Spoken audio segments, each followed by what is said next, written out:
Hi, welcome to Building SaaS with Python and Django. My name is Matt Lehman, and on this stream, we build SaaS projects. We typically use Python, Django, those sort of tools, and we'll sometimes deviate from that, which is we'll do something like that this evening. But I'm here to dig into how to build SaaS projects and get them online and actually serving for real customers. Tonight, I thought we'd do something a little different from Python stuff and explore a tool around deployment. Last week, as you can see here, well, maybe you can't tell what this is, but this is Go code, and we won't be using Go this evening. We were doing that for another project reason, and I explored the standard library with Go. So that is not my plan tonight, but we'll do something else instead. And what do I want to do? As you might see from this gigantic to-do that I've got on the screen here, I want to explore a tool called Kamal. And let's see if we can bring it up here. Kamal. And yep, there it is. So Kamal is from the same people that bring you Basecamp, 37 Signals, name of the company. And also is where Ruby on Rails comes from and a bunch of other technology. But a number of years ago, actually a couple of years ago, I think, at this point, this gentleman right here, this is David Hintermeyer Hansen, he goes by DHH online mostly, he's the creator of Ruby on Rails. And he has strong opinions on the internet. He's a very colorful guy. He's very polarizing, I'll put it that way. But one of the things that he talked about in recent history was how the company behind 37 Signals, and they make a product called Basecamp, which is like a task management project planning software, equivalent to maybe like Jira or something like that if you're in that kind of space. They were running their services on a cloud, and they were they were not happy with the cost. So they came up with an idea to move their stuff to their own servers, which I guess is where they'd started. So they kind of like went from their own servers to the cloud, and then they looked at the math. They did the math on like what would it take if we actually bought these servers and did this ourselves. And the answer was it would save them a lot of money. So they looked at how they could do that without the complexity that comes with this. Checking out something here. Cool. So my hope here is to explore can we make SaaS projects easier to deploy and do it very cheaply without a lot of effort. So in the past, I've had projects that used a virtual private server, which is what we're going to use this evening, I think, and tried to do everything on their own, but I think I made it overly complex. And I was using tools that were decent for that, like Ansible, but there was a lot going on in there.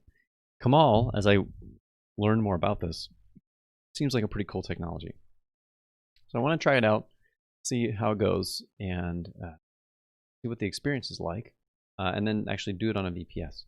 And that's the benefit of that would be a fair amount of pretty significant cost savings for someone getting started. You can get a VPS, virtual private server of your own, which is basically like a rented cloud machine. And the benefit of it is like pretty raw. So you get an operating system and you do whatever you want, and then put whatever you want on it. Versus, say, a platform as a service like Heroku, which is what I've been deploying my apps to, that has benefits of being easy to deploy, but it can come with more cost around having databases and things like that set up. So what I want to do is try to get Kamal going and see how far we can get. There are some things that will need to happen along the way. We'll have to set up some kind of virtual server to actually deploy some code out, and then get all the configuration going. I'm going to start with GitHub and get a new repository going. Let's go to my repositories here and take a look.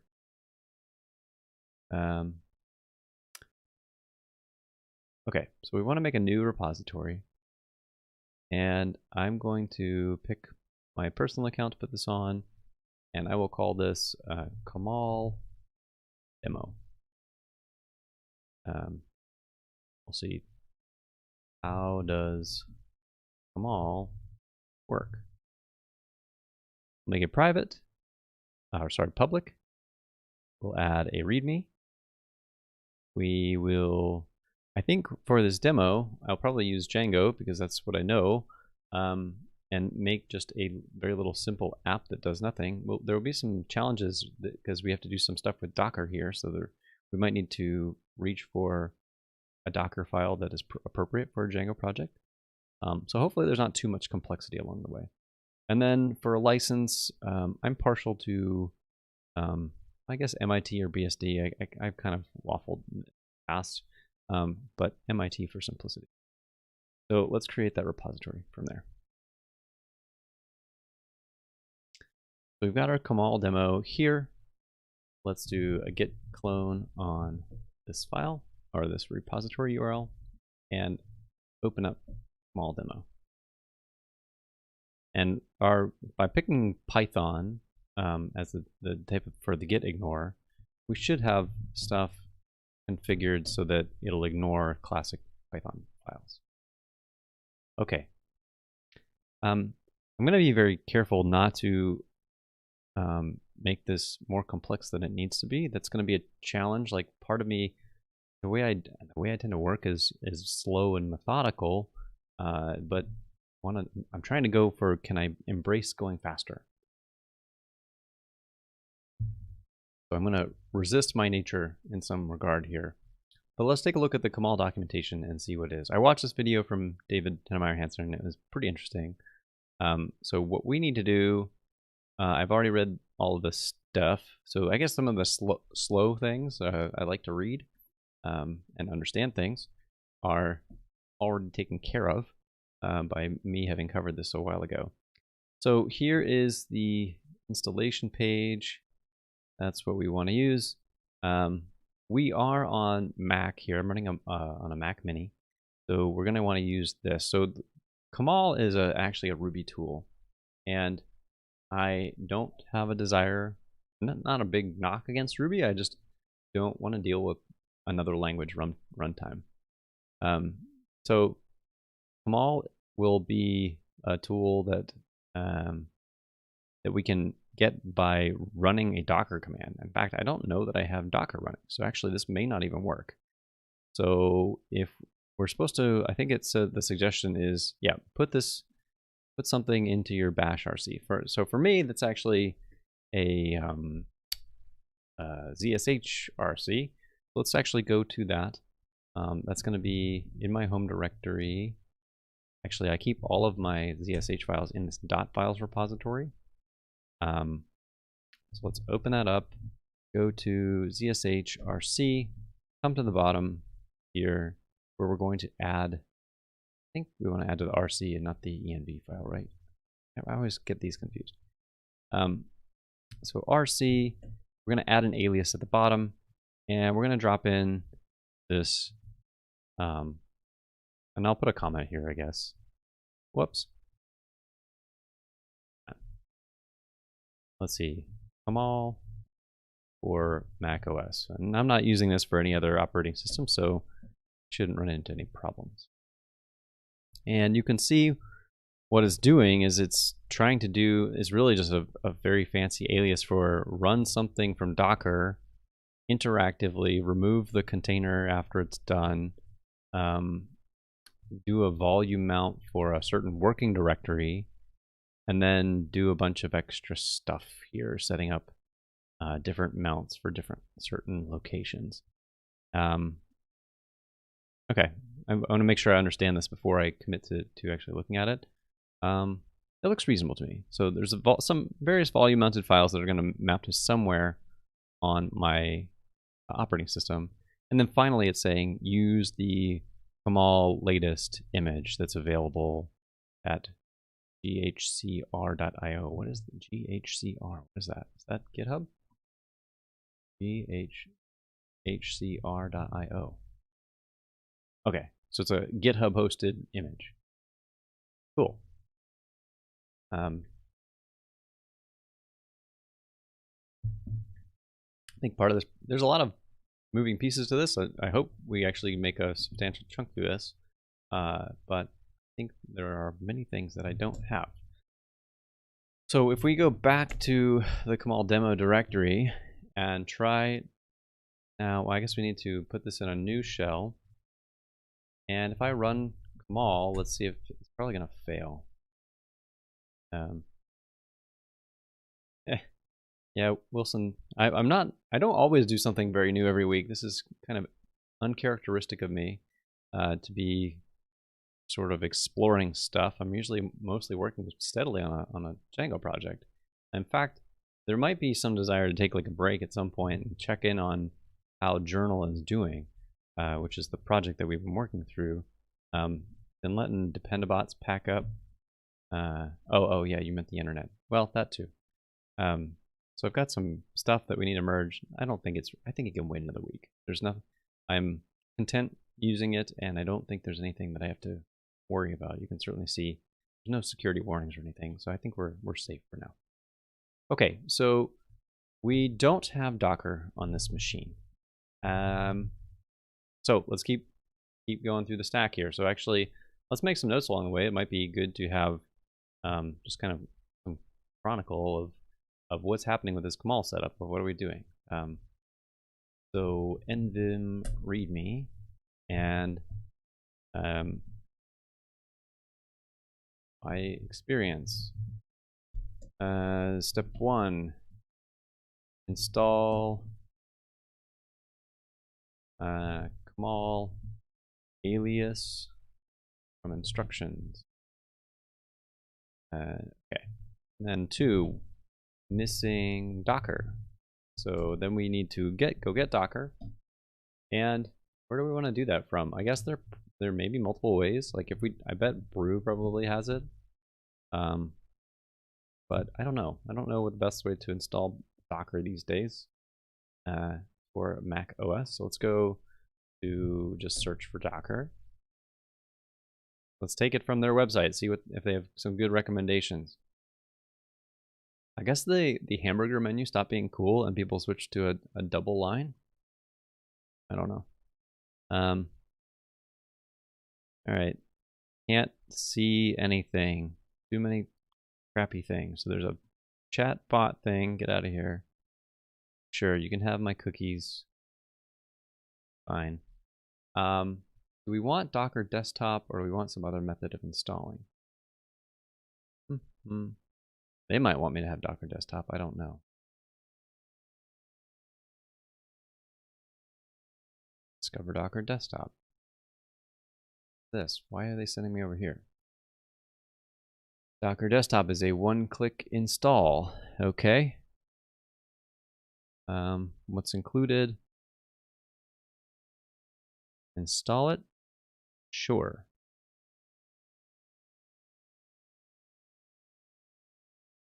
Install Docker desktop on Mac. Docker desktop terms. I do not have more than 250 employees, and I'm certainly not making more than $10 million in revenue. Don't think, frankly, I enjoy streaming, but I don't think I'd be streaming if I was making $10 million in revenue. I think I'd have other priorities in life. Okay, and then we're on a Mac with an M2 chip. So that would be the Apple Silicon here.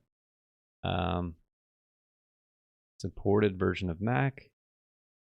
Last 2 releases, 4 gigs of RAM. So all of that looks fine. Let's go.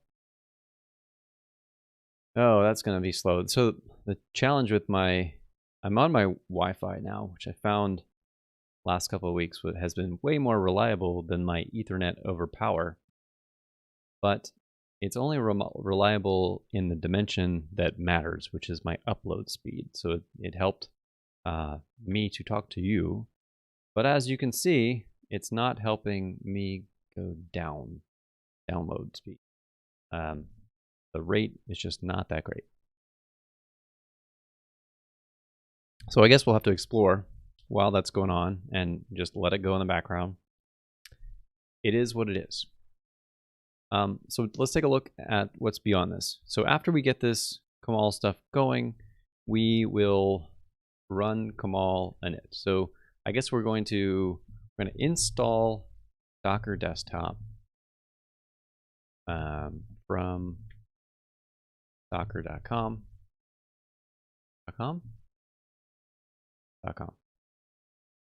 And get that going. Then it looks like we need to run Kamal init.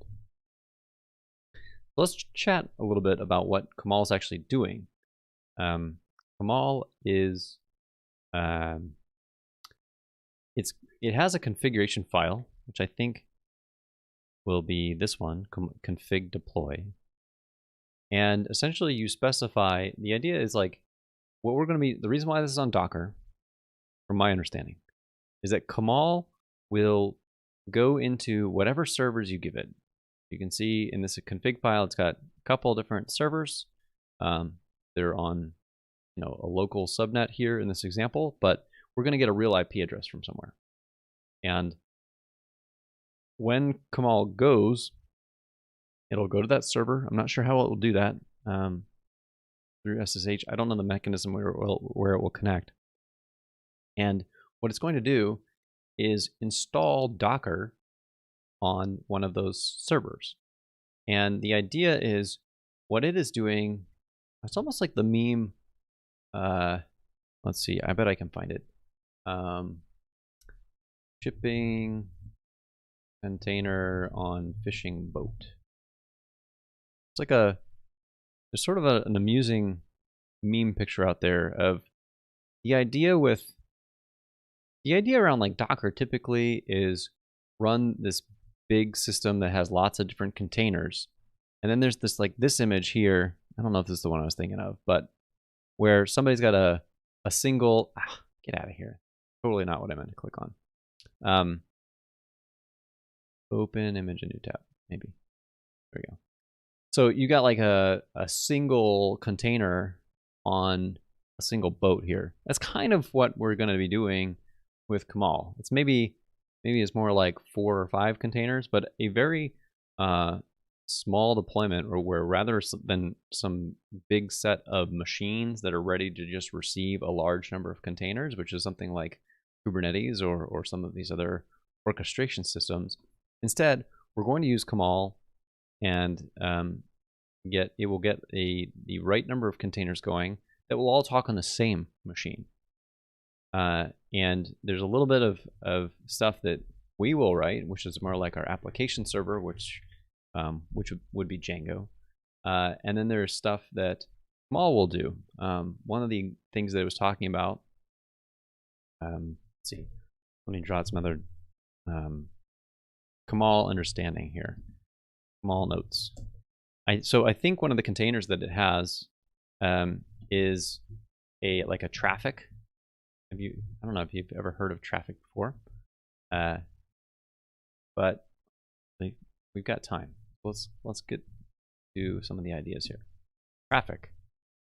Traffic is a proxy, reverse proxy. So you can kind of think of it like Nginx if you've used that before. Just sort of sits in front of whatever you're trying to do the actual work, in which case would be our application server. And the reason that they have included traffic in Kamal, from my understanding, is so that when you're doing deploys, so Kamal ends up becoming your deploy tool, where it will take images and you will go out to your servers and say, go get this image and then start running it. And when it starts to run it, this is the interesting part about it in my mind, is this traffic container is sort of sitting in front of it, and it does 0 downtime deploys. So it will gracefully transition from from one application version over to the next one.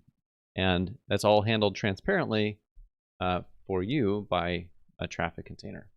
I have done this in the past professionally, but not with traffic. I've done it with HA proxy. HA proxy has kind of similar ability.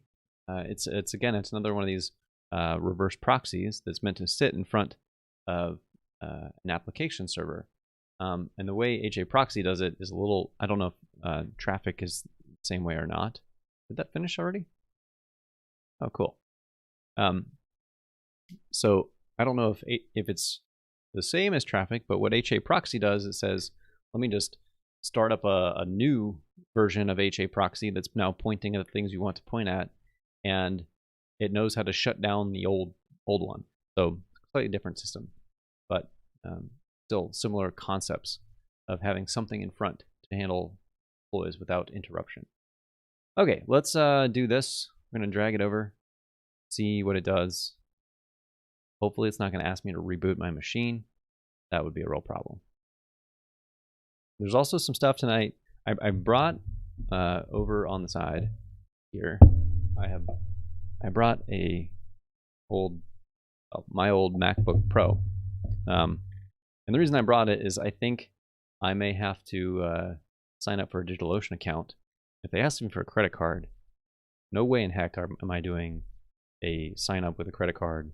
Even if I have my secret screen on, like one mistake and shoot, there goes my credit card. And credit card number is much harder to rotate than a lot of other stuff. So that's not going to happen here.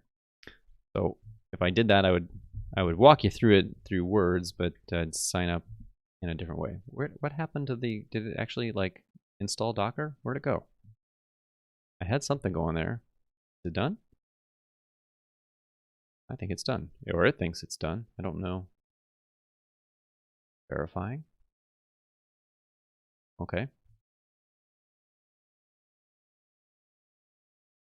Yes, it is downloaded from the internet, as are all things downloaded. What a stupid statement. Yep. Okay. Let's go through this business. What? No. Docker added items that run in the background. You can manage this in the login. Okay, fine.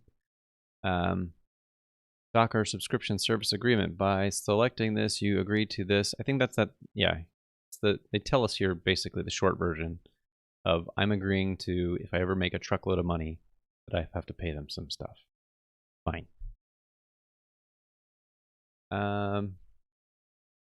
Docker Desktop automatically sets the necessary configuration that works for most developers.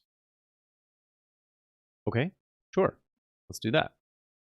Ask me for a password. I can give that here. More stuff. Welcome to Docker. This is a personal thing. And now I gotta like create accounts and stuff. All right, I'm gonna put this on secret screen. Sorry, I'm not gonna be sharing my email address, at least trying to avoid it if I can. Where, I lost my chat. There it is. So let me put on the secret screen for a minute. I can still talk though. And I'm gonna say, here is an email address that you can have Docker. And then I'm gonna say continue. They'll probably ask me to sign up. I don't have a sign in here. So can't continue. All right. So I'm at login.docker.com. This is annoying. I can't show y'all this because it's just got my password, my email right there. So I'm gonna switch this. I'm gonna go to login.docker.com. And it did not take me where I thought it might. It redirected me to www.docker.com. So that didn't help. All right, here, let me delete this email address and then I can bring this back. So bring that back. All right, so here we are. Doesn't like the size of this screen, so I'm going to maximize this so we stop seeing like partial experience. Ah, there we go. Sign in. Where I was before, but it didn't have the. That was dumb. The thing from the desktop thing did not have this sign up option, at least that I saw. And it's switching to dark mode. This is crazy. Okay. So let me, there's a chance I actually have a Docker account. So I'm going to try my username that I usually use and see if it accepts it. So let me try this again. We're going to go punch in an email address that we can use. And I'm going to do my username. Oh, cannot use this username. Why not? Maybe I have an account. All right, let's delete the email address again and see if, is there a way to see if I can find out this username, because that's me. Trying to do my best to hide my email address, but hey, whatever. So there's like a Docker Hub. I think it's hub.docker.com. Yeah, but I don't know where it's gonna go, John. That's the problem. Let's see. And where's, so this one has the sign up page, but does it have the forgot password? No. Let's go back. And we'll try MB Layman. Oh, it does think I have a pass. Okay. Maybe 1Password has it? What? Okay, hold on. Going back to secrets for just a minute. Apparently I have it in 1Password. Okay, so I've got hub. I don't know what email address it's trying to use. Ah, the reason I don't remember this account is I created it back in 2019. So that would explain that. And it's connected to that email address. Okay, one moment. Let me go back to that Docker screen. Let me try to log in with the email address that it wanted me to use. Now it's taking me over to Docker app again. I don't really know what's going on. I'm in it seems to be I'm in some kind of weird cycle here. Trying to authenticate.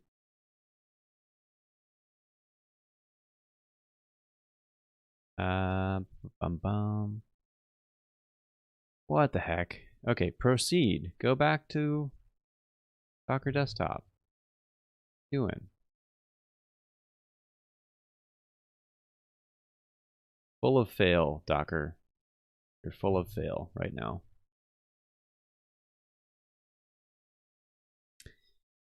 You know what? I see that after all looking at all of that garbage, I see that there's a skip button. So let's do this. Can't bring this back because it's still got my email address, but I'm gonna click a skip button that's showing in the corner. And then I can bring this back now. So dumb. Let me close that before I go to it by accident. What is my role? What am I considered? I don't know. I guess in this context, I'll be a full stack developer. Why not?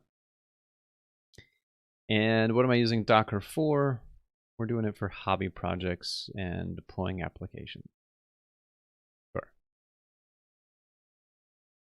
Okay, now it's got me logged in. I don't understand how it figured this out. These guys their first experience is pretty rough here, gotta say. Okay, what do we have though in the corner? We've got Docker with a leaf now. That's new. I've seen the little Docker like whale icon with a Docker thing. I don't know what this leaf is. They're going green, I guess. What the heck? I don't. Y'all are weird. It's not making sense. Okay. So let's return to the terminal. And I think we might need to open a new tab. Now let's try Kamal. Well, let's try Kamal. See if it says it's able to go get it. Unable to find it. It's going to get an image.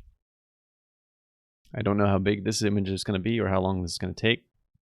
Unfortunately, it's hard to tell with Docker because it builds images are essentially a set of layers. That's what we're seeing download here is all of these layers or chunks that they get stacked together, produce the final thing that's going to run. Or it's the, how do I describe an image? If you never used Docker before, it is the thing that will stamp out the things that are going to run. We actually run containers, and they are based off of images. So a container itself is the process that uses the image as the information to decide what it's going to run. Doesn't make too much sense to you, don't worry about it too deeply. But I guess that's got to run for another couple minutes here. But at least we're making progress in that previously we tried to run this command and it said, no, we don't even have Docker. We didn't have to restart the machine or anything. That's good. So we have traffic. So I've said traffic is a proxy that enables 0 downtime deploys. And what that means is it switches applications seamlessly when deploying. So traffic itself stays up and running and able to handle traffic with 2 F's and just spelled way differently than the word. And yeah. That's going to take another little chunk there. Really not digging the fact that I don't have enough download speed for this stream. Okay, but let's go back to the documentation and see what we can learn in the meantime. So we're going to run Kamal and it. We'll get our file here of servers. So we will also need to have a registry. So let's go learn about these things. Paired with this will be an env file.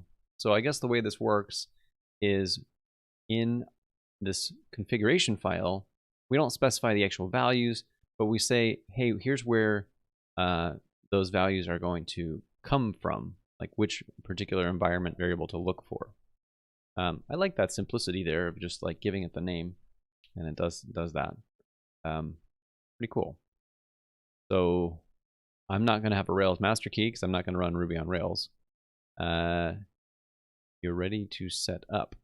Setup will, here's interesting. Let's get this to sticky note out of the way. In fact, I don't know that I need that right tonight.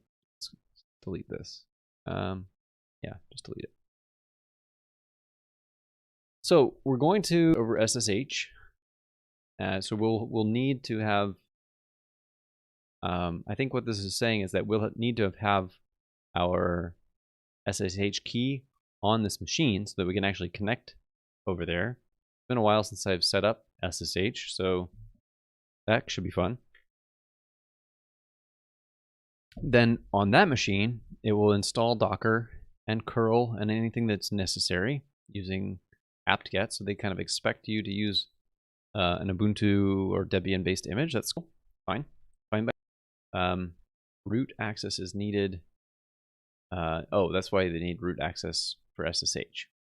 Okay, so rather than using some SSH key that is limited to a non-root account, but that's fine. My plan is I'm not going to keep this server around. I'm also hoping to sign up.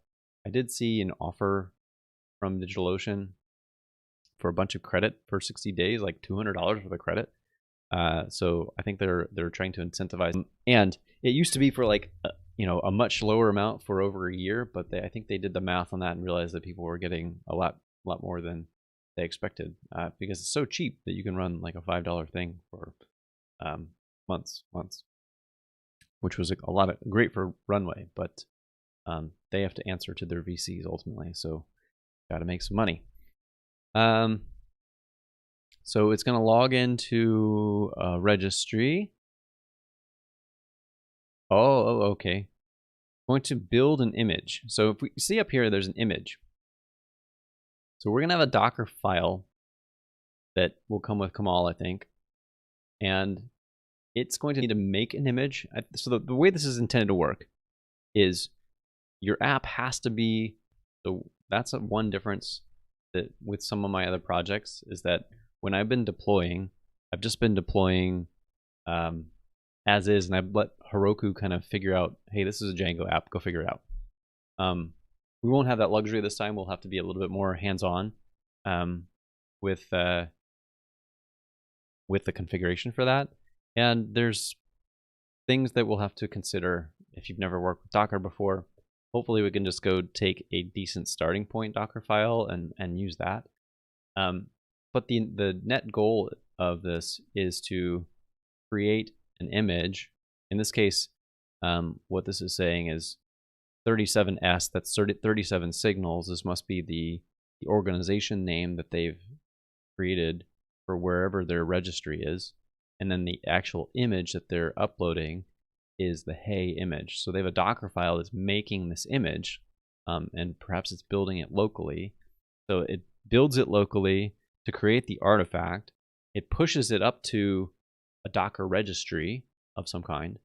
And then once the image is pushed to the registry, the remote machine, the server, can then like pull down that image, download all of that information, and then do its business to create the containers and have traffic switch over. I think that's what's going to happen. Yeah, so builds the image, publishes the image to the registry, pulls the image onto the servers, pushes the environment variables. Oh, okay, maybe directly over SSH, it pushes them over there. And then ensures traffic is running and accepting traffic on port 80. Oh, that's interesting. Maybe we have to, how do we set up 443? We'll learn. Your app responds very quickly. They have like a health check endpoint that is called get.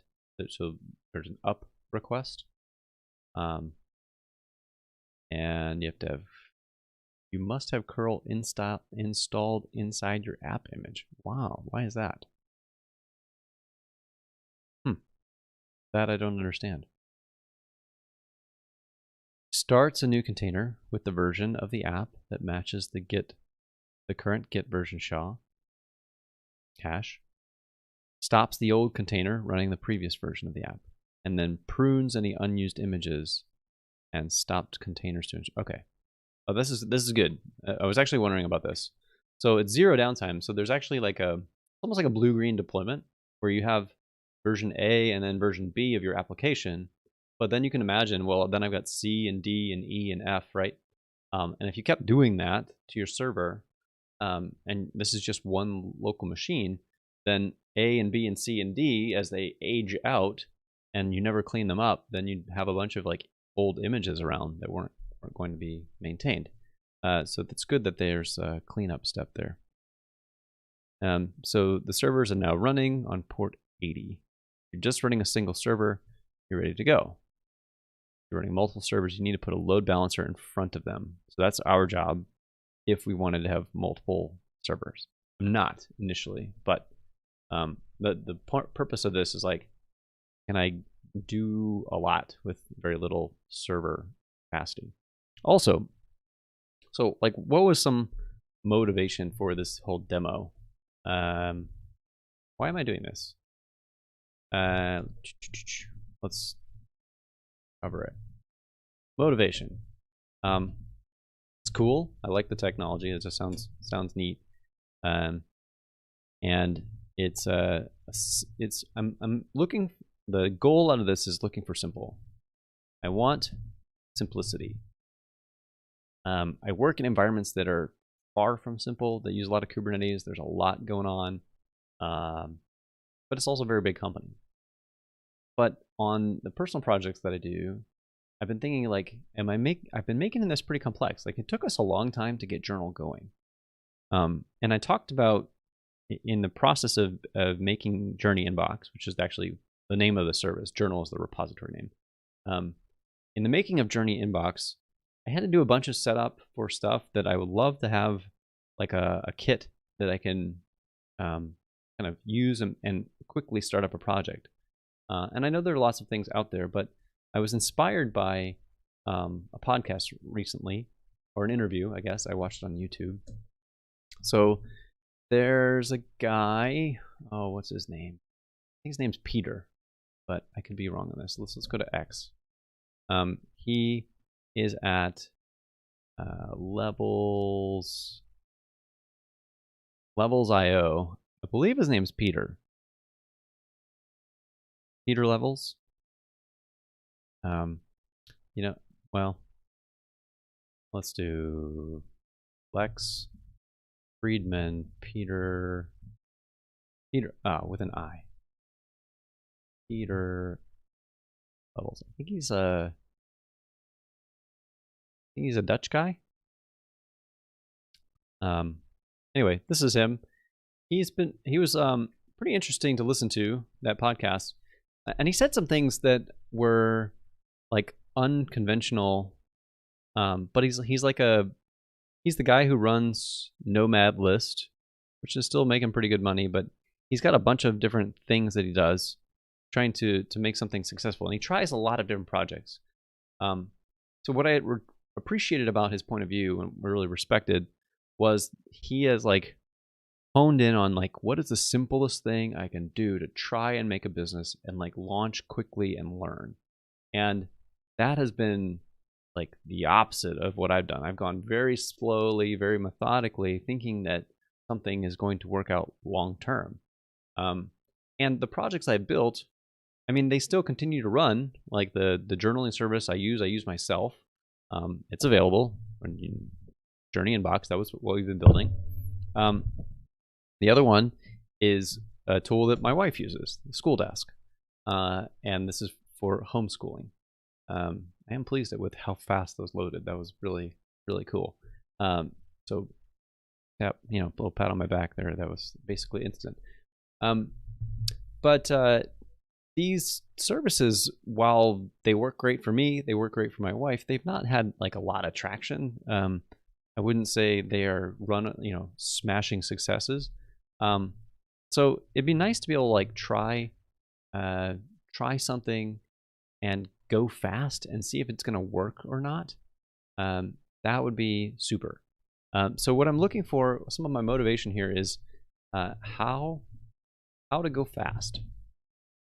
And there were some ideas in there that that I just really respected that he was talking about. So let's see, and ideas that I want to explore, frankly, in future streams. So ideas from Peter Levels. I'll call him a digital nomad with lots of startups.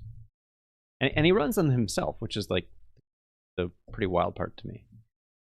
One idea that was very intriguing to me was an idea about like logging in people.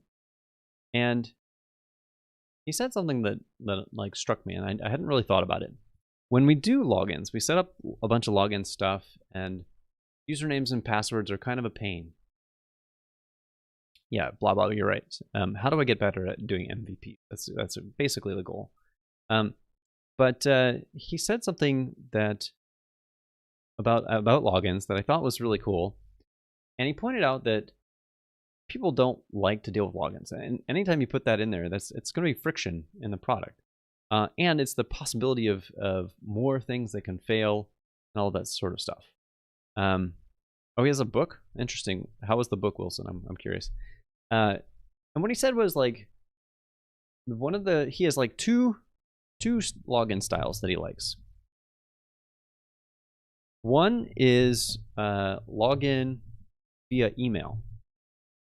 So like you provide your email address and he gives you a login link and that's it. There's no like password. And at first the security mindset was like kind of revolted, like, whoa, you can't do that. You can't have like no password.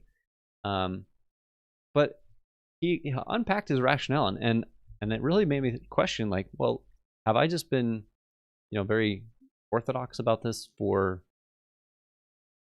not so great reasons.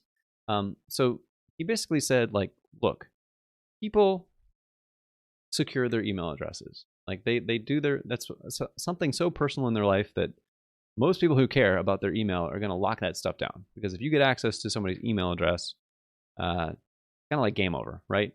People with two-factor authentication, there's like all sorts of privacy stuff that comes along with this. So his perspective was like, what I'm going to do is you send me your email address, I'm going to create an account right there, and I'm going to send you a magic link. If you're not familiar with magic links, it's the concept of like, it's going to have some kind of token in it that will allow you to log in directly from the link. So you don't even have to fill in like any kind of password. So log in with email plus, which then creates account, sends magic link. But the cool way that he finished this was, and this again is a security trade-off, but I think a reasonable one, where the session token, it's not infinite, but close to infinite. Come on, session token is nearly infinite, and the logic behind that, his logic that he expressed anyway, was somebody only has to log in once. Now, this is bad if you're going to a coffee shop or a library or something like that.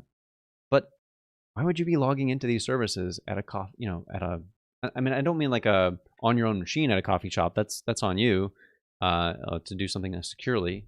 But like going to like a library and logging into your bank, would you do that? I certainly wouldn't. That sounds pretty boneheaded. So also he's making apps that are not nearly that sensitive. So that's one style. The other thing that he talked about was adding like OAuth to login. So like login with Gmail kind of thing. And this sounded really awesome. It's like, I don't know so much about login with Gmail. I don't know how much work that would be, but this style right here is like, that is like you have the person confirm very easily that they have that access to that email account.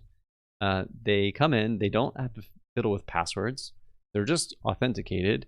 They've got a token that every time they visit the page, they will just be logged in. And if they want to, if the nearly infinite thing does expire, maybe it's more than a year and they haven't touched the service, they get another login with email thing and they do it again. That was really cool.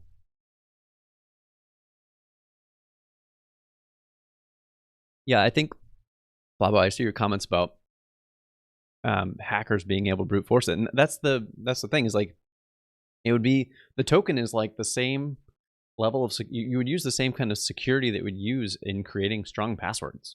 So you'd give in fact, not only that, I would say, argue in some sense that they could be even stronger, because you can make it a link that people just click, and you could have a 64 carat, 100 character, 128, something absurdly huge. That no hacker would even bother. Like, it would just be computationally way too expensive. So I mean, it's not a perfect system, but I thought, like, man, that's really cool. So that was one thing.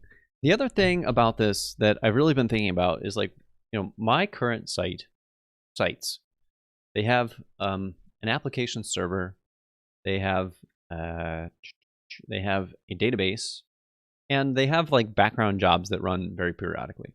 The background jobs like cost pennies per month, but the application server and the database, they each have a cost. The app server on Heroku is about $5 a month, and the database server is like $10 a month. So you're talking like $15 for every app, and I don't know. That's still $15. That could be a lot of money for you, especially if you're trying to do a lot of little things.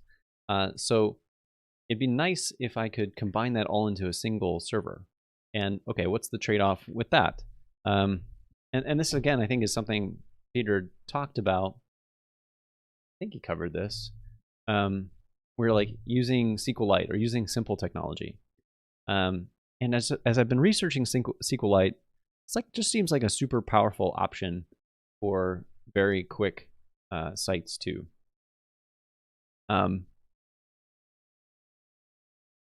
Manas, I'm seeing your comment about Auth0 and stuff. Yeah.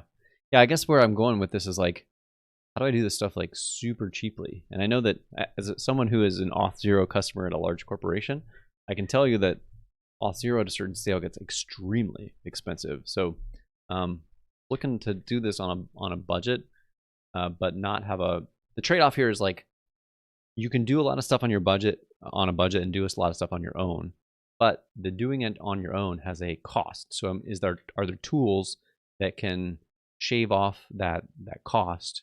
And that's why I'm part of why I'm sort of exploring Kamal. So my thought is, yeah, blah blah, somewhere close to where you're talking, where it basically, what I would have in my ideal app, and I've even thinking about calling it, having some kind of project name that, who knows, perhaps would turn into some kind of template that could be used, would be to have some sort of Django VPS solution, where the solution has, login with magic links like we just talked about. It would run SQLite as a database because it's a single file.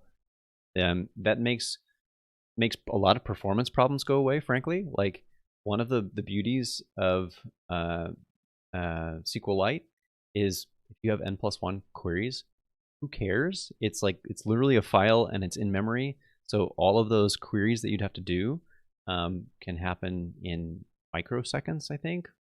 Yeah, microseconds. It's pretty phenomenal. In fact, do they still show it? I tried to find this earlier.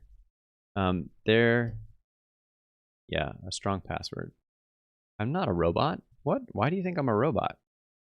Maybe because I came straight here. FC354296. Okay. What I wanted to show is Fossil is the version control tool that the people who make SQLite actually use themselves. How SQLite is built is using Fossil. And what's cool about it is, it's maybe a little hard to see here, is it renders, like, how long did it take to render this page? So it was 0.005 seconds. Pretty darn fast. What I think some version, and maybe it wasn't Fossil, but one of the pages that this team built would also give you like a query count of like how many queries ran on this page as we rendered it. So it'd be something absurdly fast, but also be like 300 queries or something. Like, if you are used to dealing with a database over a network, you hear 300 queries and you're probably like, holy crap, that is a slow page. But with having database on the same local network, you can go so fast.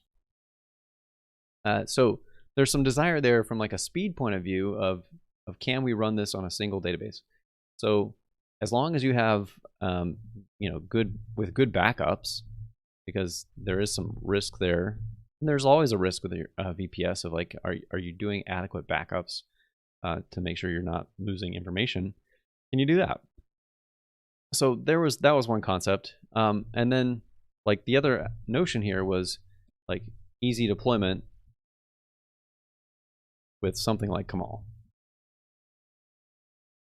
And that's what I'm trying to test out. Like, is this theory going to work? Is Kamal truly this easy? And we'll see.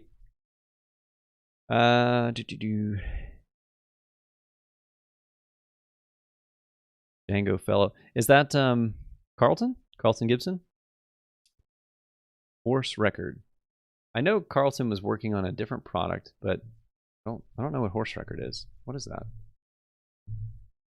Horse.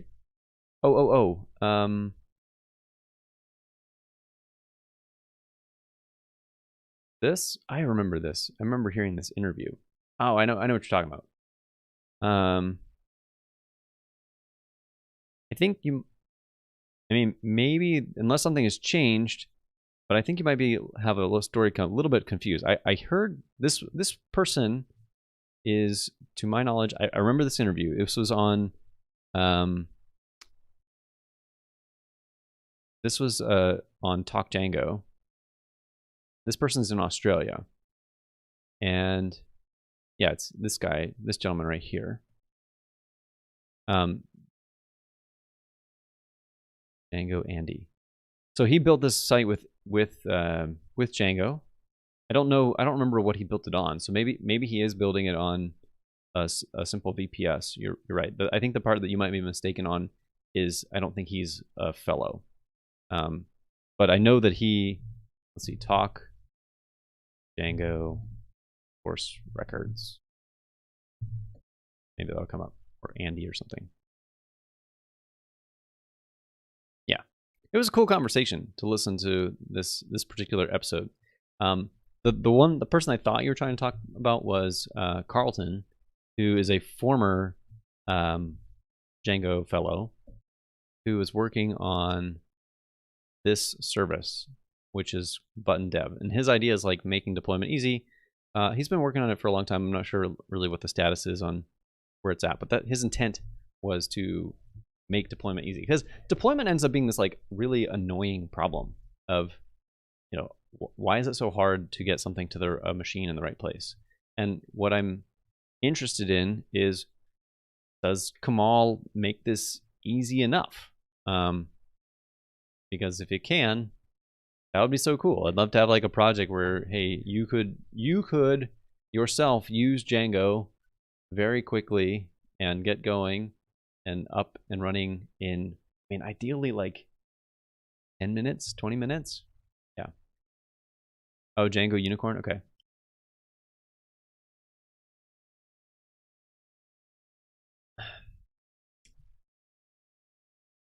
IDK, I think you're in the wrong stream if you want to find hackers. That's not me. I don't know. Okay. So hopefully we have Kamal going. All right. So we've downloaded Kamal here. I just ran it to see what it would do by itself. Kamal init creates a config stub in config deploy and an environment stub in .env. Okay. We've got some other stuff. Manage accessories. So, okay. When I looked at the documentation, accessories were like things that are not going to be deployed. They're kind of meant to be permanent things, like a database setup. So things that you'd want to have to run outside. Blah blah. I did not hear about any leaks on GitHub. Did they have a security breach? It's always sad news when that happens. GitHub leaks.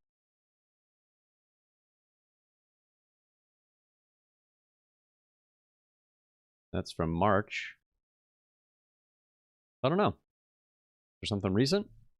I know they were having some issues with the status.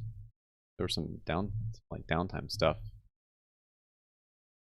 last couple days. All looks good right now though. Yeah, not sure. Okay, so let's look at this. We've got this basic command. Let's get back to the install steps and try it. I don't think we can run setup. Setup is like when you're ready to actually set up all accessories, push the environment, and deploy apps. So setup is basically the deploy. Oh. Maybe you run setup one time, and that might install Docker and like do the bootstrapping, and then deploy is, you know, if you're doing regular stuff. Deleted projects can be accessed by outsiders. Well, that doesn't sound cool.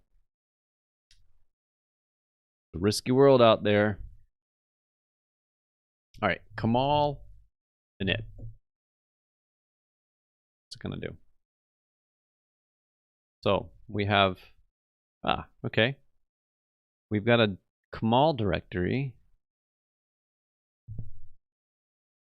a config directory, and there's also probably an env file.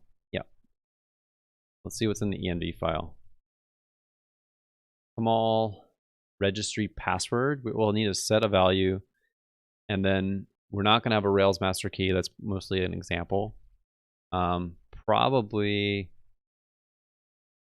is there a, so there's no Docker file. All right, hold on. Let's run Kamal again. I want to figure out like how we do builds and stuff. Build an application image. All right, one thing at a time. Let's get rid of this tab. Let's go over to, well, hold on. Let's add all that stuff to the stage, which then should, oh, really? Because it's not committed. Boo. Config. So we want to name our application used to uniquely configure containers. Okay. Kamal demo. And I don't need the doc. I don't need this after I use this.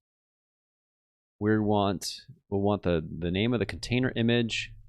So my username is mblayman, and then we'll call this Kamal demo. This doesn't exist yet, not even close. My username for the registry. If you're not using Docker Hub, specify the registry server if you're not using Docker Hub. Oh, okay. So they were using gcr.io for GitHub. There's DigitalOcean. Oh, all right. I was thinking about using DigitalOcean, so maybe that's something we could use. I don't know, because I don't really want to use like a lot of services, like, but let's not fret about that for now. Maybe that's a future detail of making stuff simple. Because if I'm thinking like, oh, if this could be used by multiple people in the future, like, do you really want to have to get, well, I don't know, people are going to want their own, they might use different tools. I don't want to presuppose that, oh, you're going to be deploying this to DigitalOcean. DigitalOcean would probably love something like that, to have people be sent that way and channeled that way, but that's not my objective. So we're going to have mblayman and always use an access token rather than real passwords. Well, that makes sense. So inject environment variables into containers. Secrets come from .env. Remember to run Kamal env push after making changes. Okay, so they've separated building and deploying from configuration management. That's fine. I'm cool with that. I did see this, and I love this name. This calling this clear. I don't know. I had not seen that done before, and it's pretty sweet. It makes perfect sense. It's like, this is clear text. Like there's nothing secret about it. In other systems I've seen it like called config or parameters, but I like this distinction here.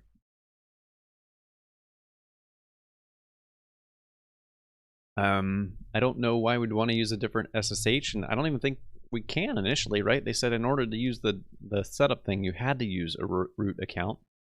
So I'm not sure how that would work. Builder. Well, I'm not going to be using Ruby. I'm not going to have a GitHub token as far as I know.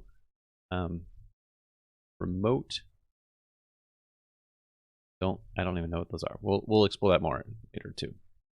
And then we've got our accessories stuff. So here's where we can specify the different things we want to run. I don't know how SQLite's going to jive with that. How do I protect? Blah, that is a brilliant question. I don't have an answer, to be honest, because I've never been DDoSed for my own personal stuff. So just not one that I've thought about. I guess if I had to think of something, I get my domain from Cloudflare. Cloudflare offers very cheap domains. They like offer them basically at cost, which is amazing. And I think what they offer, they also have a bunch of services to offer. One of those is DDoS protection. So that's probably what I would reach for if it were a problem for me. Okay, custom arguments for traffic. Be sure to reboot traffic when you modify it. So there's a bunch of stuff I could keep in here if I wanted to. Configure a custom health check. Default is up on port 3000. Okay.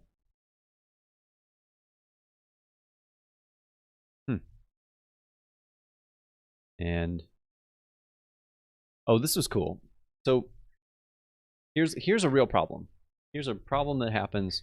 So let's say you are you're making an application and you're trying to do the right thing and you're caching your static assets heavily, which we do with white noise from Django. And so what Django white noise will do is every static file you have, every CSS file, it will fingerprint them. That's the term it's using here. And that just means it will take like an MD5 hash or some kind of hash on the content and slap that on the file name. And so that when your templates render, it's actually going to look up that file based on that particular hash because there's a manifest that gets generated along with that. And by caching, by doing that, then you can cache that for a very long time. And if any of the content changes in a deploy, then there'd be a new hash generated because the content of that file has changed, and there'll be a new file. So there's a new version of your CSS file, a browser will go see, oh, that file is a different fingerprint, and it'll go download it and cache that for a long time. Now, there's a challenge with this scheme in normal deployment scenarios, and this makes pretty perfect sense if you are reading what it says here. If you have an app that builds all of those static assets into the app, they're like baked into the image, and that app goes away, then let's say your hash is ABCD and the new hash is EFGH. Okay.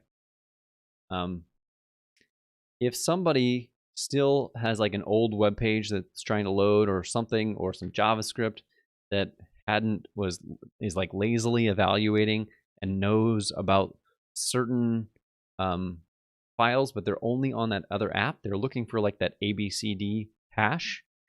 If you don't have this notion of bridging, if you just like swap in one app for the other, then when that browser out there tries to request ABCD that was over here in this other app server, this server is going to say like, I don't have that, and it's going to give it a 404. Instead, what Kamal is saying is like, we're going to put something in front of this, and when you do switch from app server A to app server B, we're going to keep the files around from app server A, so that, and this is the bridge concept. So hash EFGH can be served by this app server, but if somebody's still out there that still wants ABCD, that can still be processed and delivered. So that's what that bridging is. Super cool. It's a super thorny problem. Another way to solve this problem would be to set up so that you take all your static files and you actually put them over here somewhere else in a content delivery network. And then that way, when somebody's making a request with their browser, they're actually going to the content delivery network and not even talking to your app servers. That's just another solution. And Roshan, let me read your comment here in a second. Let me get through this config file first to make sure I understand everything. There's a bunch more settings down here. Configure rolling deploys. Ah, that's cool. So if you have a bunch of machines, you can introduce delays between the machines so that you don't like turn over your whole fleet all at once. That's a smart idea. Configure the role used to determine the primary host. I don't know what that means. We'll just leave it unknown for now. and controls if we abort when we see a role, whoops, with no host. Okay, not sure what that is. I don't think we need to know all the settings. I just wanted to like quickly review some of the primary ones. All right, Roshan, let me read your comment here. You're working on a medium-sized Django REST project. Okay. And it has no test cases. What's the best way to start adding tests? All right. Go for, like, my recommendation would be to go for quick high-level coverage. And I've seen this recommended. It's not just my recommendation. I've seen other consultants kind of do the same thing. In fact, you can use this or not, but there's Django. There's a library called Test Plus. Test Plus is pretty cool. I use it with PyTest personally. Let's see if we can read the documentation. And one of the things that they have in here, this one right here. This is a very useful check. Like, and there's less boiler. You can do this with a little bit more boilerplate code if you want to. But if you're looking for like quick test setup, a very fast way to go would be to say, let me see if I can even reach these pages. Like, I've got a logged in user. Do I get a 200 response back from each of the pages? That's essentially what this is trying to do. This is a shorthand for reverse on that particular URL name to get the route. Then it does takes a client, a Django client, and does a get call on that URL, and then it checks that the status code back from that was a 200. And if it does all that, then that could be your test of having a bunch of tests like this that maybe you might have to do a little bit of setup to make sure that they are passing in the right user. But that's like probably the biggest bang for your buck would be just get a bunch of them, like does the main thing render? Now, my projects, I've done streaming for a long time and have said that I would much prefer 100% coverage, because if I'm going this alone, maybe that's what I want. And it makes for easy upgrades on new dependencies and all that sort of stuff. I'm starting to like rethink, how much should I care about that? Like, how important is that 100% coverage? Especially if I'm, getting back to the README and my motivation, like, how can I go faster? I don't want, like I showed at the beginning of the stream that we've got Journal, right? Which is the repo. And I haven't touched it in a few weeks because I was working on Go for the last few weeks. And in that time, I've got a bunch of Dependabot PRs that have been building up. What a pain. Like, just how do you balance doing these things to not be insecure, and then also not be like wasting too much time? So I almost feel like this form of having this all the time is kind of broken, starting to lean that way. If you absolutely just need to stay on the latest and greatest all the time, you're like trying to ride the wave, that's cool. But if you want to have like quick projects that don't need that level of attention all the time, maybe what the right thing to do is like set up Dependabot to pay attention for security alerts, and then make yourself a to-do of like, hey, every quarter, every 6 months, I'm gonna go and try and upgrade a bunch of my dependencies all at once. Still leaves problems with what if your test coverage isn't that good, but it's just a super hard problem to solve. Conversely, the other, like, okay, the other extreme of this is, what if I wrote code, which I can, that will automatically merge Dependabot PRs? That carries risk too, because supply chain attacks are a real thing, and there can be, if you're too fast, you can run into vulnerabilities that somebody who was a little slower might be able to avoid.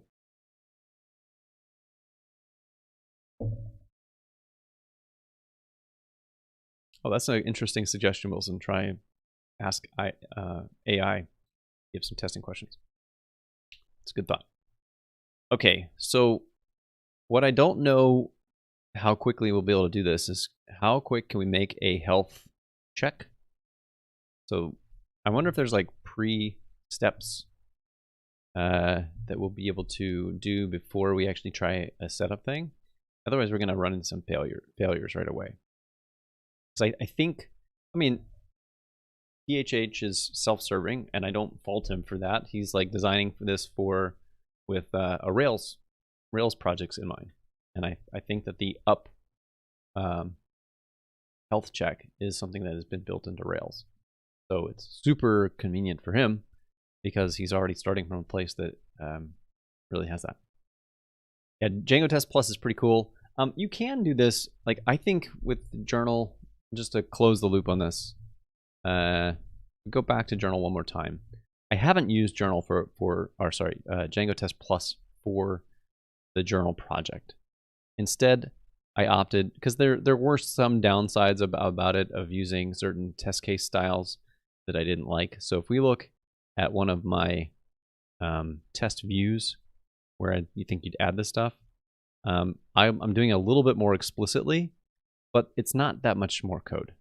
So, essentially, you can see this pattern where I am using PyTest Django, which adds in some fixtures, so I can get a client very quickly. This is a Django test client, and so I can do the call client.get to do a get request, and then I have to do the reverse myself. So this is a reverse on that URL name, and then I get the first thing I check is a 200. So with arguably a little bit more code, well, undoubtedly, that's unquestionably a little bit more code, but it's only like 3 lines if you get right down to it. If you are able to ignore the data that I had to insert to get the test going, the actual process was, I suppose, 4 lines. There was make a user with my user factory thing that I built, log in that user, then try to go to this particular page, then check if it's got a 200 response. That's a short test, and if you get that working, then you can have some confidence that the page is going to run. Okay, hope that helps. So we've got our install set up. Let's move on to configuration. When running commands, you can specify a destination. Huh? I didn't see any destination stuff in that config file, did y'all? Destination. Nope. There's no mention of destination. So is that like you can name the servers? We'll just keep reading. We've got our service. Let's try, actually, you know what? We're here. Let's attempt to do Kamal build. And watch, it will almost certainly fail. I don't know how it could pass. Small build, it's gonna say like, I don't know what you're doing. There's no Docker file. Oh, interesting. So there's subcommands in here. Kamal build, create, deliver, details, help, pull app image from registry onto servers. Okay. Build and push. So its pull is not from the perspective I was thinking of. That's like on the remote side. So what happens if we do Kamal build details? It's probably going to say like, I don't know. Oh, okay. Let's just go wide here. Kamal build details.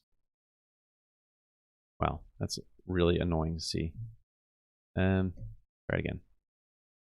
Nope, no better. Well, I don't know what that's trying to say. I'm having trouble reading the columns here. Okay, whatever. Let's try to do create a build setup. Kamal build create. I don't know. running docker build x create use name Kamal demo multi-art. Did it create something? No, I mean not obviously anyway. So we've got, oh okay, so when I did Kamal init, it created a bunch of hooks. What's in these hooks?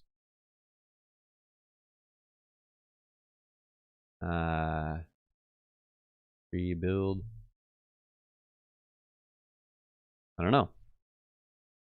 Post deploy. Reboot. Okay. So there's just a bunch of different hooks we can use.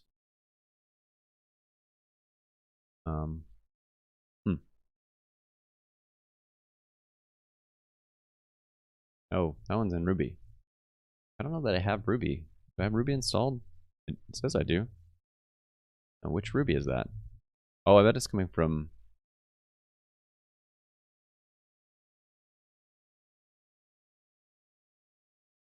Where is that coming from? I don't know if it's coming from the Mac. Shouldn't be. Well, whatever. Apparently I have a Ruby version installed. I have no idea. I'm not up on Ruby. I don't know how far behind or ahead Ruby 2.6 is. Cannot speak to that. But got some examples here of doing stuff, which we may want to delete when we run this, because I don't know that I'm going to put Ruby on my server, for example. Not sure. Okay. Return back to the deploy YAML, and the build Kamal build. What were the other options again?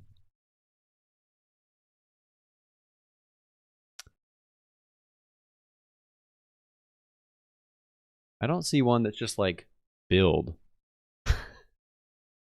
Because it's like they're doing multiple things, right? It's like it's gonna build and push, or it's going to pull, or it's going to build and push, and then pull. Well, it's like doing all three things. So build, probably Kamal build deliver,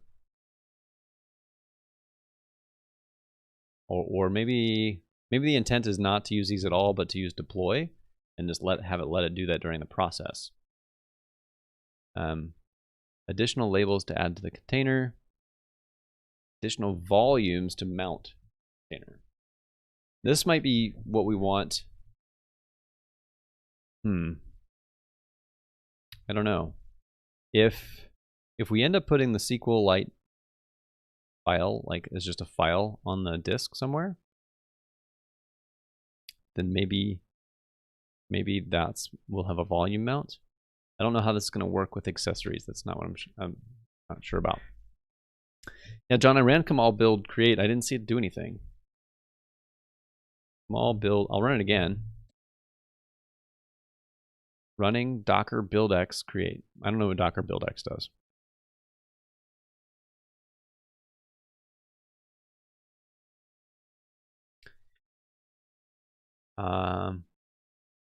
Oh, okay.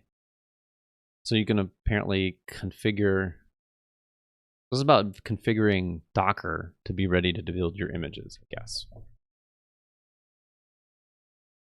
Layers upon layers. So README. So far we've ran the Kamal init. We are starting to configure in config deploy, and I think if I just tried, I bet if I try deploy, that's the command, right? Ooh, audit logs. Oh, that's cool. Manage application. Kamal app. What does that mean? Boot app containers. Okay, so there's a bunch of like administrative stuff you can do. Okay. That's cool. Audit, build, config, deploy, details, docs, envify, create env by evaluating. Okay, so you can make a, I did see this. You can have a Ruby template, an ERB file, and create an env file from that. I don't know what you'd want to do that for necessarily, but maybe you have like conditional configuration. I don't know. Then you can, we did the init thing, a deploy lock. Perhaps if you're, maybe I could see that like only one person would be deploying at a time. Maybe you don't want to have multiple deploys going. Redeploy without bootstrapping servers, starting traffic, pruning, registry login. Okay. Registry, log in or out of the image registry, remove, rollback. That sounds like a good feature. Bootstrap servers, setup. This is one we want to do at once. Kamal version. Kamal version 182. Okay, I think what I want to try is Kamal deploy. And I think I want to watch it fail. I would be shocked if it did anything. Okay, Docker login, do username with password redacted. Unauthorized, incorrect username or password. Okay. So we need to, so we, let's see, we tried Docker Kamal deploy and failed at registry login. All right. So we need a, I need to put a Kamal registry password here. I need a value here. So this is where I'm gonna have to go over to my secret stuff. Docker?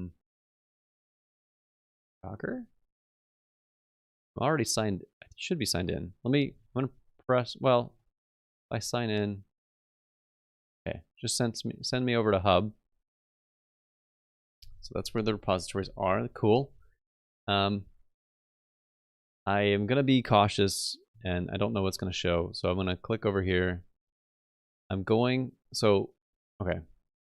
It's, whoops, wrong button.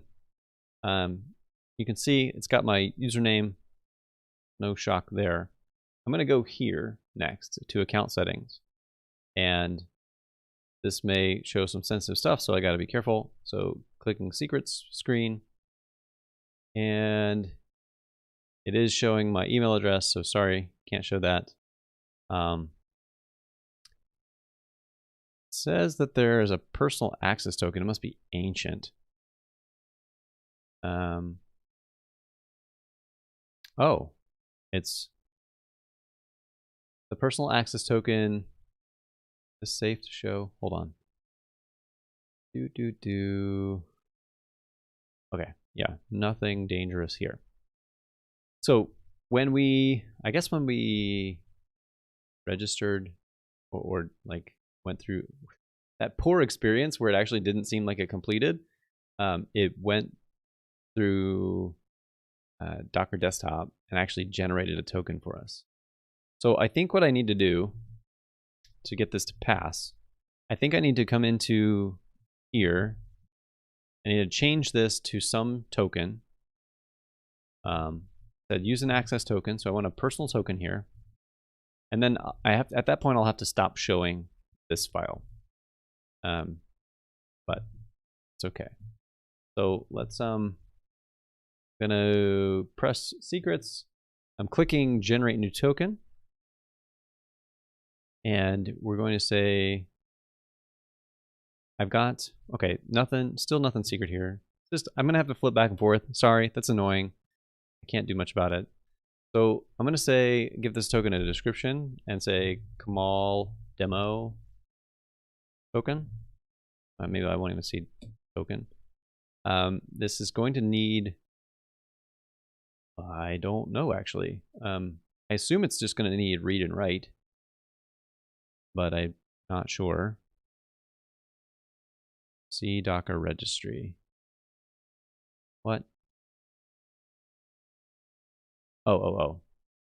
So we're in the like summary section for this configuration. So let's click in over here.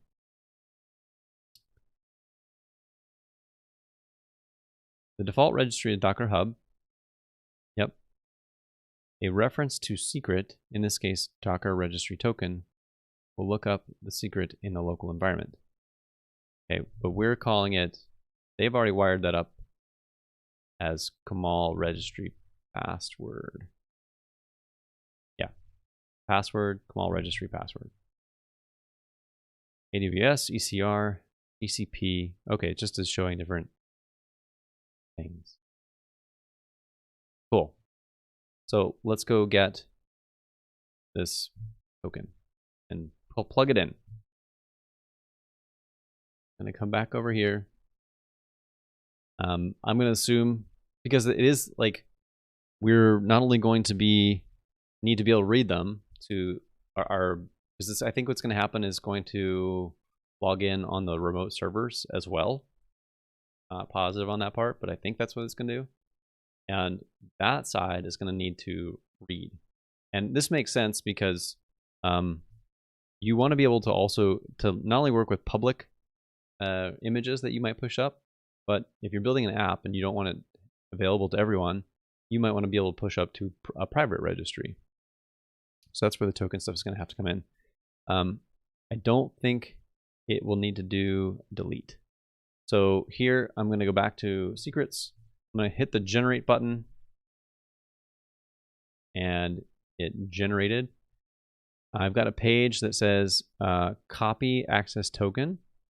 Use this token as a password. I'm reading from the page now. Use this token as a password when you sign in from the Docker CLI client. Make sure you copy your personal access token now. This token is only displayed once. So I'm going to copy this. I'm going back to my env file. I'm pasting the value. And I think one part that I can share about this is it starts with DCKR as in Docker, and then it's got a big long gobbledygook string. So I'm saving that in the registry. Now I need to get out of this file so you all can't see that anymore. So I'm going to go back to my README. I'm going to go back to my access token section, and now we can come back over here, and you can see I've got my Kamal demo token. It's got read and write access. It is active. It manually created it. This is when it was created. Okay. So now we've got this hooked up, so it's going to pull from that environment variable from that env file. Let's try running this again and see what happens. Logging into the registry. It did that successfully. Running Docker login. Oh, okay. It's not, this should time out. I don't think 192, I don't think that's my local network.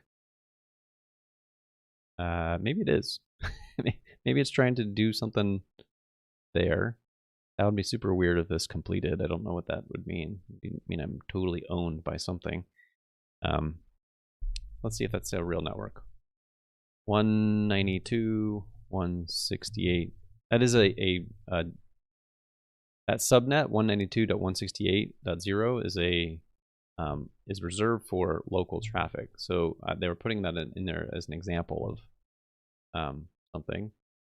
Maybe it's the fact that it didn't reject this right away might be an indicative that it perhaps is the subnet for my home router. But me and half the world have that subnet configured. So that's probably why this is hanging there. Okay, good. So it eventually got a connection refused, which makes sense. I did not expect that to work. So I think where we could go from here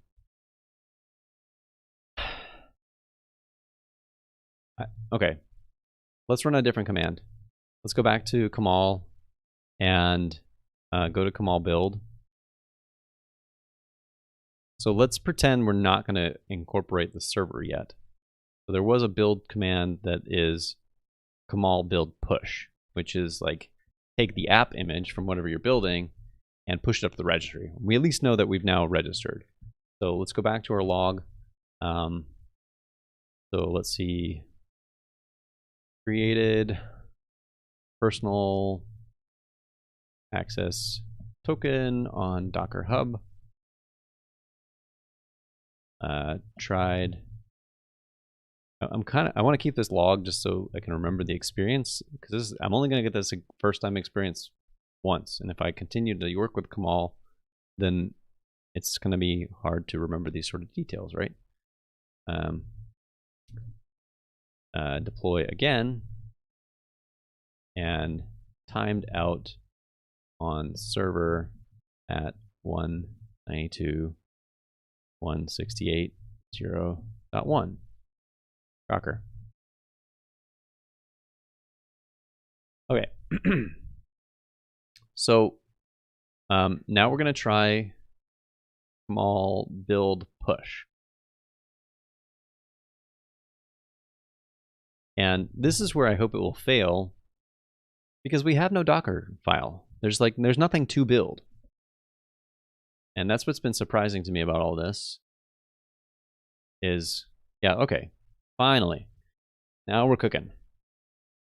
But this is good to see it. So it's saying we're going to be building with this version of BuildX, building from local git clone, so ignoring uncommitted changes. Okay, so the fact that we haven't committed these yet means it's not going to be put in the image. It's fine. Cloning repository into a build directory.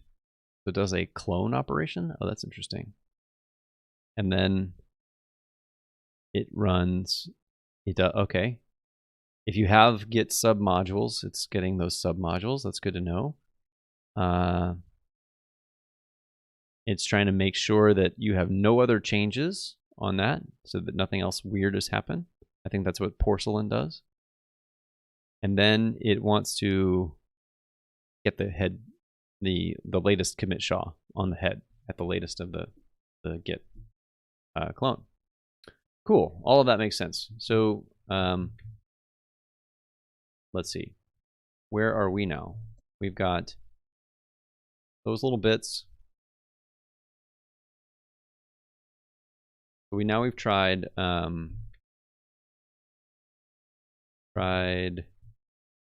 Kamal build push. John, good thought. Thankfully, we don't have to, because it's already in my git ignore. So if you remember, I pulled this from the what am I trying to say? The Python git ignore, and it already knows, hey, .env files are not cool to keep. You can see it right there. So that file doesn't appear anywhere, which is good. But very, very good thing to check here. I do not need to be pushing personal access tokens up to GitHub. Although I do think that there is a Docker integration.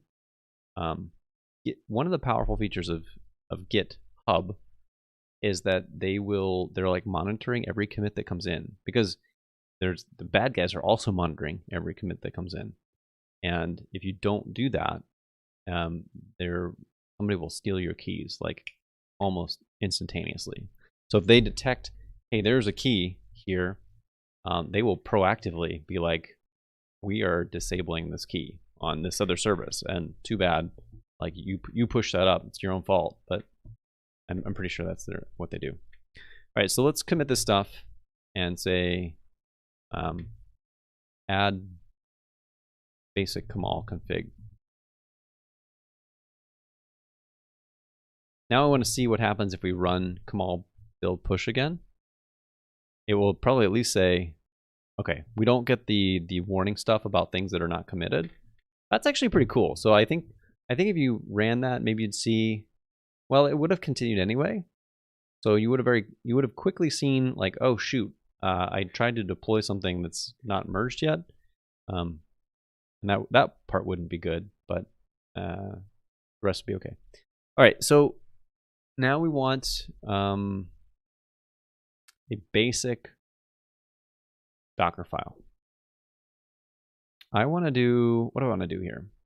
I don't really want to set up like a ton of Django stuff tonight. I'm more interested in getting something running. But the problem is we're going to like run into, we don't have the health check up endpoint, so we will need to run some Django stuff in order to get this going. Okay.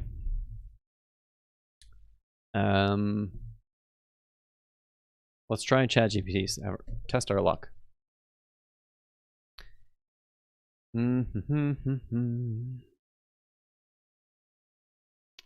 Let's do, please make a Docker file that supports a basic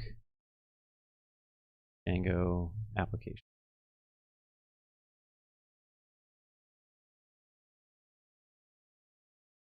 All right, so use 3.11. That's a little older, but that's okay. Don't write bytecode, Python unbuffered, those are fine. The working directory is going to be app, that's okay. Copy requirements.txt into app. Run. Okay, copy the Django project code into the container. Expose port 8000. All right, this should probably work. Or it's going to be a close enough start. So let's come over here and make a Docker file. Paste that content. It's been a while since I've worked with a Docker file. All of those things look reasonable. There's probably this is good for caching. This is actually not a bad. It's not an unreasonable Docker file. There's probably a bunch of improvements that could be made, but it's good enough probably. Let's see. We tried this. Failed to find a Docker file. Let's see. Step 10. Pulled Django Docker file from ChatGPT. Okay. So we're gonna add these things. We'll do our Kamal, same command. It's the Docker file should fail.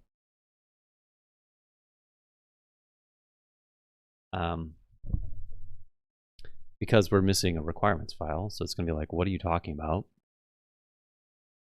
But let's see what it does. It's pulling a build kit thing, so more stuff to download. Oh, okay. So I guess, remember earlier when we were looking at the Docker build create, and it had a bunch of stuff listed all out? I think these platform arguments are probably a big part of that.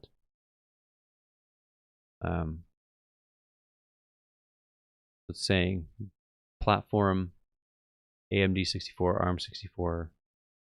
Your builder is going to be called this. This is the tag that you want to use. So the image is MB Layman Kamal demo. The tag specifically is this SHA. It's also going to be tagged with MB Layman Kamal demo latest. And the label, the service. Okay, so it's maybe going to embed this Kamal demo into the service, and it's going to work from this file. That all makes sense to me.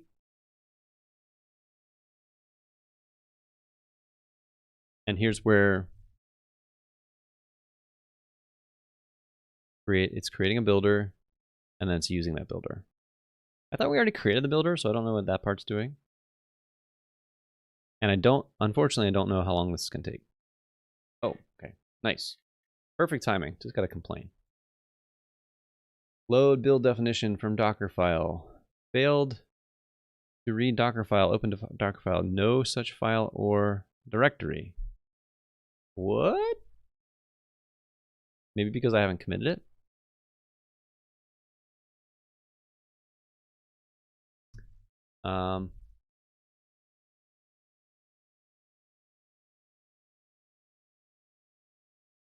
Ride. Kamal. Build push. Builder failed to find Dockerfile. Oh. I bet I know why. So remember this step earlier, if we inspect it closely, it's doing a clone into this working directory. So if it's cloning from our repository and we have not committed that file, then I'm still not too shocked. Earlier it said this is at this step right here, the Ruby code, I don't know, the Ruby code inside this Docker container was not cloning anything yet. So, but it was, and there was no Docker file at all. So that's why we see this message. By the time down here, we get here, there is a Docker file. So this command isn't going to fail up here, but when it actually gets into the builder, the Docker file is going to be missing because we haven't committed it yet. That's what I suspect. So let's try committing this. Commit Docker file. That's not the error I expected. I expected some kind of error on requirements.txt, frankly. 12. Commit Docker file. Which I guess if we had this as a nice like prepackaged Django solution, all of these problems would go away, and so anybody trying to use this would not have that problem. Okay, we've got, and I'll push this up to the repo. If anybody wants to play with that later, you're welcome to, or you can play with it now for all I care. Aha. Cool. That is what I was hoping to see. So now we got farther. It knew about this thing, but when we got down to yada yada yada, there was no Docker ignore. Was there? No, there's no Docker ignore. So it sets the working directory. It tries to copy the requirements.txt into the app directory, and then it notices it can't do that because it's not there. I would normally use pip tools for handling requirements. I'm not going to do that today. Instead, I'm just going to really like make a bad requirements.txt file. I'm even going to go so far as not even setting a version. We're just going to say requirements.txt. We're going to put in Django. So what that's going to do is just pull the latest version. Not a good practice. Don't follow this. I just don't feel like going to PyPI and looking at the right version. I'm pretty confident that we're going to have to commit that. If we run it again, actually, let's just test it. One of the things maybe I'm learning about this is that you have to have stuff committed before you even try to build your images, which is pretty reasonable. Yeah, because it's doing that clone into a working directory. So if it's not committed, it's like it doesn't exist, which I totally get and respect. Actually, before we do that,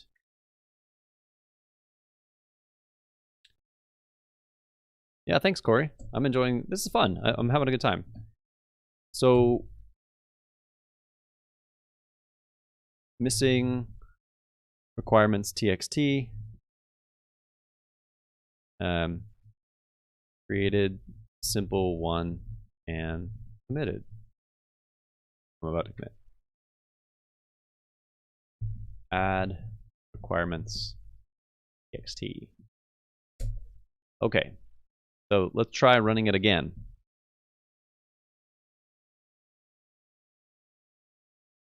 And with any luck, all right, what do I hope to accomplish out of this? I guess if this actually worked, it would make an image that wouldn't do anything because we don't actually have any Django code. So we're assuming like this Docker file that we got from ChatGPT is enough to pretend that there was a Django project somewhere. But then if we tried to run it, I think what we would have is like a runtime failure. It's going to say like, because if you look at the Docker file itself, right, it's the Docker file is going to copy in the whole directory, and it's going to copy it into the app directory. And that's the working directory. That's the way to read this. And the working directory means that from the container's point of view, that's like home base. So if all of the content from the current directory is copied into this app directory, then one of those files in a typical Django project would be a manage.py file, and it would be at the current working directory. So the command to run here would be run Python and use the manage.py file and use the run server development server here and expose it on the broadcast address at port 8000. This would fail because management.py doesn't exist yet, right? So I think it's going to make an image. It may even go so far as pushing this up onto my personal hub, Docker hub. That's going to be the interesting part for me, because it can't validate that this is right or wrong. It's just going to be like an image.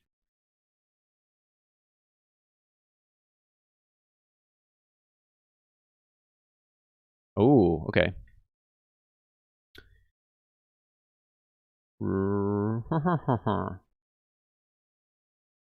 Insufficient scope. Okay, we gave that read write.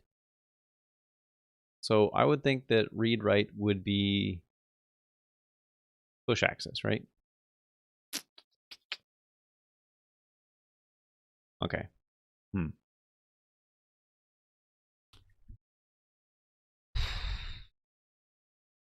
Sorry, I'm just like blowing right in the microphone. That's probably annoyingly loud.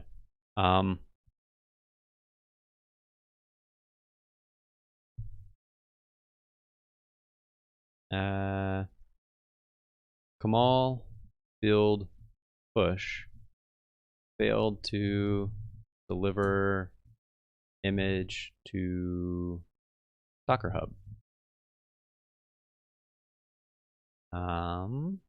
Failed with, let's just paste it in for posterity. Error, this guy. Way too long, but whatever.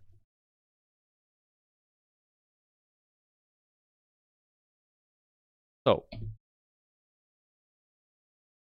looking at the time, I can hear, so the other thing is I am home alone this week with my family, or my wife and kids are visiting my in-laws in Georgia, and I can hear my cat upstairs going meow, meow, meow, meow, like desperately hungry for its late evening dinner. So I think I need to find a wrap-up point this evening.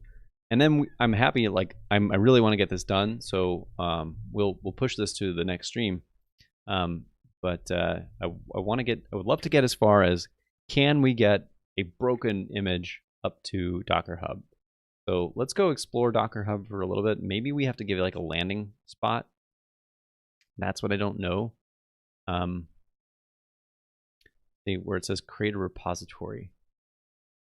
So perhaps like until you give it a destination, it's not going to actually accept anything. That's unknown to me.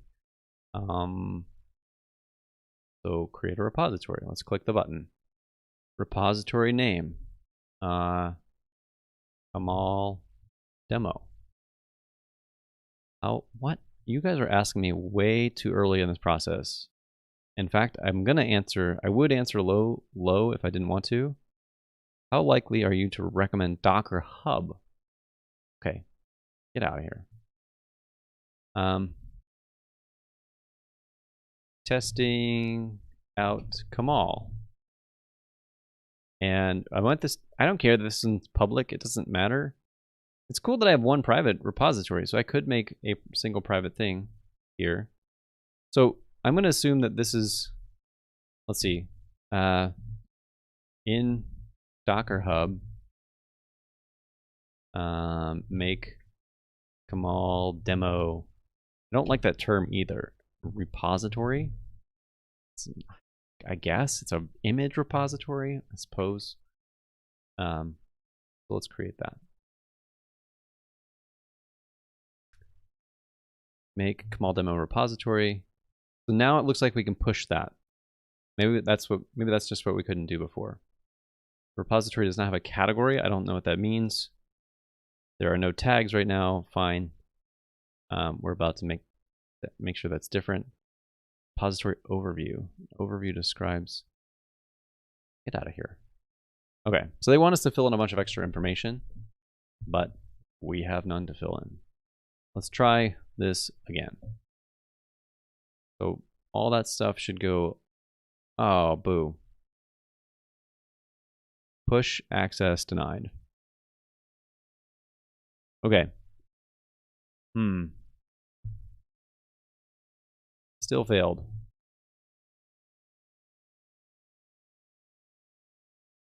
Still failed what, Matt? Still failed to push image to Docker Hub. So what can we do? What other options are available to us? Like, let's see. I might try. The one other option I can think of, like right away. Well, there's a couple of things that could be happening here. Well, there's a lot of things that could be happening, but the things that come to mind are related to my personal access token. Remember, I only picked read and write, thinking I would not need delete. Perhaps something about pushing an image requires delete access. I don't know what universe that would make sense. Also, it could be maybe because I logged in, that particular login was only aware of the repositories at the time. Again, not really sure. So maybe trying to go into the registry again would help with that. So let's do that. Let's try log out. And cool. Okay, that's going to time out on the server because that doesn't exist. And then Kamal registry log in. So logged in. Again, that second one's never going to complete because it's on that local subnet that doesn't exist or that doesn't have a Docker thing on it. Should probably just like comment that out in the config file for now, but it might yell at me in other ways. Okay, so let's try Kamal build one more time, or build push, and see if we have any more luck. No. Okay. It is to, let's check the destination. It's to MB Layman Kamal demo. And we know that they said that this was for Docker Hub. And we know that we did a valid Docker login. So it's pointed at the right place, which maybe is indicative that we just have the wrong kind of token. So I'm going to go back to the account settings again. And we're going to go to personal access tokens. And okay. I gotta turn on the secrets mode for a moment. I'm gonna generate a new token. This one I'm gonna call Uber Kamal demo because it's gonna have all the powers, read, write, and delete. I'm gonna generate this. It's given me a token. I'm gonna copy that value. Now I'm gonna go to my my env file, and I'm going to paste the value. So I've got it pasted, and then I'm going to add in Kamal registry password is equal to this thing, and then I'm going to comment out the old one. Remember, I only had visibility to that one time, so I don't want to just delete this outright. So I'm going to do that, and then we'll go back to the README, and I'll bring back the scene. Okay, so now we should be with that new token, the Uber token. So let's try, I guess we'll have to log in again, log out, log in again. So let's log out, kill the 192 version, and then let's log in, kill the 192. Okay.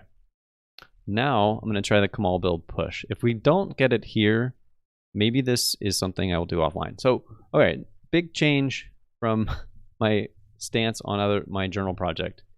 I am willing to do stuff offline this time. I thought it was a pretty good constraint for that project, but there are times where it's just like, man, I would love to go faster. And my commitment to y'all is like, well, I guess I could go faster if I stream more, and maybe that's on me. But yeah. Okay, so I'm going to take this offline and try and figure out why is this not proceeding. Insufficient scope authorization field. That could be something that could come up very quickly. Actually, okay, one final thing, just in case it's an obvious issue. Insufficient, it said insufficient scope authorization. Okay. And check it out here.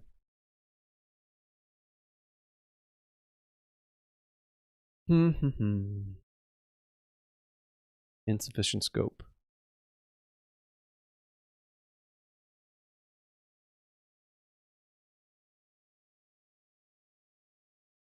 Are you logged into your Docker account? Can you check Docker config JSON? Docker login, this person did. Do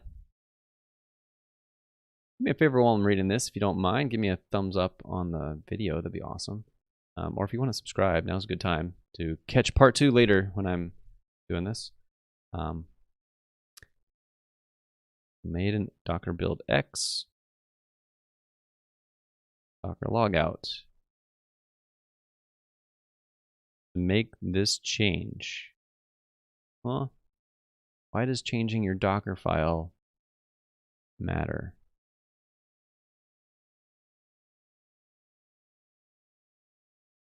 Oh, boo. It just got closed by a stale bot. That's annoying. So they didn't actually get to a solution here. I was reading that for nothing. Yeah, all right. It's my sign. I should stop. So thanks for tuning in. Hopefully this was fun. I was enjoying the experience of like playing with Kamal. There's a lot left to do. So off the top of my head, like I know I mentioned a bunch of things I want to try. The things I want to try don't necessarily need to go in this Kamal demo session. Success for this effort looks like, can we get, so Django comes with like a page that shows you like, hey, you've got Django running, congratulations. And I would love for a DigitalOcean droplet, that's essentially their compute stuff, or that's their virtual private server, to get an image running that we can see on the internet, maybe not necessarily at a DNS name, although maybe we'd go that far, I'm not sure. And at the very least at an IP address that is accessible and see it run there. If we can don't go that far and play with it a little bit, we can get a true feel for what is it like to use this tool after you've gotten everything configured. That would be an awesome place to go. From there, I don't know, maybe we work more on, can we build up a package that makes it easier to deploy Django? Is there maybe we do some retrofitting on my app, like perhaps Journey Inbox is still at a young enough stage in its life cycle that maybe now is the time to go ahead and like take the data off of Postgres and shove it into SQLite and be done with it, because it's like not going to be a lot of data. So it's probably a pretty good fit there. anyway, things we can explore. So that's going to be it for me this evening. Hopefully you enjoyed it. Thanks for tuning in, and I'll see you next time. Take care.